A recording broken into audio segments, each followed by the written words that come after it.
Friends, காத்தவராயனை கழுகு மரம் ஏற்றுறாங்க. கழுகு மரத்தில் ஏற்றி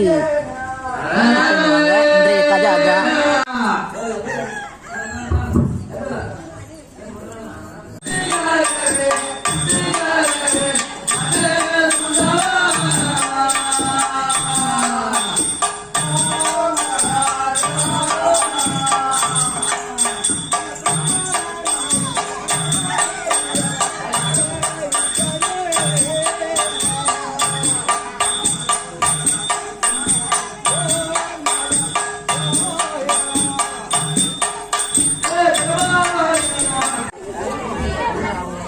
மேல இருந்து எலுமிச்சம்பழம் குழந்தை இல்லாதவங்க வாங்குவாங்க. அது போட்டுட்டு இருக்காரு பூசாரி.